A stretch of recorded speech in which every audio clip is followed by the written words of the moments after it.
अस्सलाम वालेकुम नाज़रीन, पाकिस्तान लायर्स कंपनी के ऑफिशियल नेटवर्क पे आप सबका खुशामदीद। गाइज़, आज का एक कॉन्सेप्ट जो मैं डिस्कस करने जा रहा हूँ वो बेसिकली यह है कि what is the case law, what is the citation and how it's helpful in our basic trial which are pending before any honourable court. And ये सवाल जो है हमारे एक लॉ के स्टूडेंट ने पूछा है कमेंट सेक्शन में। पहले तो मैं अप्रिशिएट करता हूँ कि बच्चों आप जो है क्वेश्चन पूछते हैं और उसी के वो हमारे लिए कंटेंट भी बन जाता है कि हमने वही आपके सामने एलेबोरेशन उसकी करनी होती है, साथ में आपके इल्म में भी यह इजाफा होता है। और पाकिस्तान लायर्स कंपनी का बेसिक इस नेटवर्क का बेसिक पर्पज़ भी यही है कि आपके लिए इंफॉर्मेटिव पोस्ट बनाई जाए और जो भी मटेरियल हो इंफॉर्मेटिव हो आपके लिए। And I appreciate about your such credibility of your thinking कि आपने ये क्वेश्चन रेज़ किया। देखिए कि citations, case laws that are the basic material fact कि जो हमें हमारी डेली की जो प्रोसीडिंग्स होती हैं कोर्ट की वहाँ पे ये रिक्वायर्ड होते हैं और ये नेसेसरी एलिमेंट्स होते हैं। अब मैं आपको पहले एक एग्जांपल दे दूं कि जैसा कि आपने ये मौलवियों से सुना होगा, उलमा इकराम से, कि फ़लाँ रवायत में ऐसा लिखा हुआ है और वो रवायात वो आपने महफ़िल में रखते भी हैं। वो जो रिटन रवायात होती हैं पहले कोड होती है किसी एक मुफ्ती से, फिर वो आगे चलती वो पीछे डायरेक्ट शरीयत के साथ कनेक्ट करती हैं। वैसे ही जो केस लॉज होते हैं ये बेसिकली हवाला होता है कि हाई कोर्ट ने सो एंड सो डेट को समथिंग एल्स, कोई भी जो मटेरियल फैक्ट था कंट्रोवर्सी बिटवीन टू और मोर पार्टीज़, इसको डिसाइड किया किसी भी मटेरियल फैक्ट को।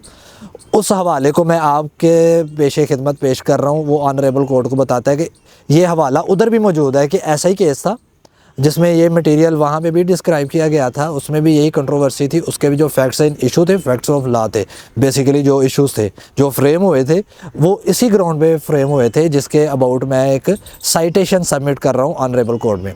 The word citation is basically derived from the Latin word and also continuously used in British language, जिसका मतलब होता है कि हवाला। एंड सबमिशन ऑफ साइटेशन, हवाला पेश करना, किसके मुतालिक पेश करना, वो आज मैं आपके सामने वो भी एक्सप्लेन करूँगा। पहले हम आते हैं केस लॉज के ऊपर। एक ऑनरेबल कोर्ट ने, ट्रायल कोर्ट ने फ़ैसला दिया, उसके अंगेंस्ट अपील गई, क्योंकि एक फ़ैसला जब भी है पार्टी ए की फेवर में और पार्टी बी के अंगेंस्ट ही जाएगा। ठीक हो गया, मेरिट पे फ़ैसला जब भी होगा। और जिसके अंगेंस्ट गया उसने अपील की सेशन कोर्ट में, फर्स्ट अपील, उसके अंगेंस्ट वो फिर हाई कोर्ट गया। हाई कोर्ट में अगर उसका सेटिस्फैक्ट्री उसको आंसर मिल गया, वहाँ पे उसको रेमेडी मिल गई, देन वो स्टॉप करेगा, नहीं तो वो सुप्रीम कोर्ट का फोरम भी यूज़ करेगा। अब SCMR supreme court monthly review, PLD Pakistan law digest, PLJ और YLR समथिंग एल्स, जितने भी हमारे केस लॉज की बुक्स हैं उनके नीचे कोड दिए गए हुए हैं डिस्क्रिप्शन में और मुकम्मल डिटेल के साथ, वो लाजमी आपने स्टडी करने हैं।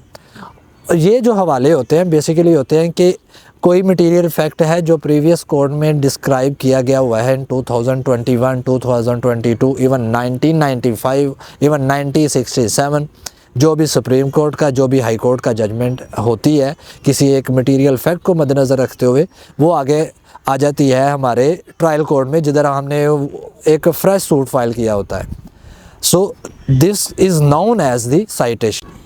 और जो ब्रिटिश लैंग्वेज में वर्ड साइटेशन है उसकी एक्सप्लेनेशन मैं करता चला जाऊँ तो साइटेशन मीन्स एज हवाला, as I previously explain that. और इसी की सबमिशन जो ऑनरेबल कोर्ट में होती है वो रिलेटेड टू मटेरियल फैक्ट, और मटेरियल फैक्ट का कुछ भी नहीं तो 100 टाइम मैं ये वर्ड यूज़ कर चुका हूँ जो आपके लिए MCQs में भी बहुत ज़रूरी है। इसको आपने डायरी पे नोट भी ज़रूर करना है कि कोई भी एक फैक्ट है जिसके अबाउट आपने एक फ्रेश सूट फाइल किया है कोर्ट में, जिस दर आपने रेमेडी लेनी है, उसके लिए एक स्टैंडिंग साइटेशन ऑलरेडी किसी कोर्ट में वैसा ही एक जो सीन सिनेरियो है डिसाइडेड हो चुका हुआ है, वो आपने सबमिट करना है अपने ऑनरेबल कोर्ट में। और कहाँ करना है, कौन सी ग्राउंड पे करना है, ये एक मज़ीद एक अपने आप में ही सवाल है कि आपने एक दावा हुक्म मुमतनाई सिंपल जो suit for injection, permanent injection that you have seeking from the honourable court, ये आपने फ़ाइल किया। अब आपने इंटरम आर्गूमेंट की, वहाँ से आपने आर्डर 39(1)(2) का आपने वहाँ से हुक्म मुमतनाई जारी करवाया, स्टेटस को ग्रांटेड हुआ। उसके बाद जो अदर पार्टी है, डाइवर्स पार्टी, जिसको आपने नोटिस वगैरह जारी करवा के उसको कोर्ट में बुलाया है, अब उसके ऊपर मैंडेटरी ड्यूटी आ गई कि वो आके अपना रिटर्न स्टेटमेंट जो है सबमिट करेगी। आया कि ये जो मुद्दई है इसने अपना मौक़िफ़ सही तरह पे रखा है या टोटली झूठ पर मुबनी है, सारा जलीलो ख्वार करने के लिए डिफेंडेंट को फ़ाइल किया गया। जब वो एक आ गया दावा आ गया, जवाब दावा आ गया, ठीक, सूट एंड रिटर्न स्टेटमेंट जब दोनों कोर्ट में आ गई तब एक होगी आर्ग्यूमेंट। आर्ग्यूमेंट के under about the standing that, तब जाकर वहाँ पे हेल्पिंग जो होती है वो होती है साइटेशंस। आप तब बताते हैं वहाँ पे कि ये मटेरियल ऑलरेडी डिस्कस हो चुका हुआ है सुप्रीम कोर्ट में या हाई कोर्ट में, और यही एक रेलिवेंट फैक्ट है जिसके अबाउट मैं साइटेशंस कोर्ट में पेश कर रहा हूँ कि ये प्रॉपर्टी है या ये डिस्प्यूटेड मैटर है कोर्ट में जो अभी डिस्कस हो रहा है, उसमें ये केस लॉज जो है ये बड़े हेल्पिंग है और वो बेसिकली जज साहब को डायरेक्शन लेने में हेल्पफुल होते हैं। आफ्टर दैट इशू फ्रेम होंगे, इशू फ्रेम होने के बाद evidence and final argument and your suit gonna to be finalised.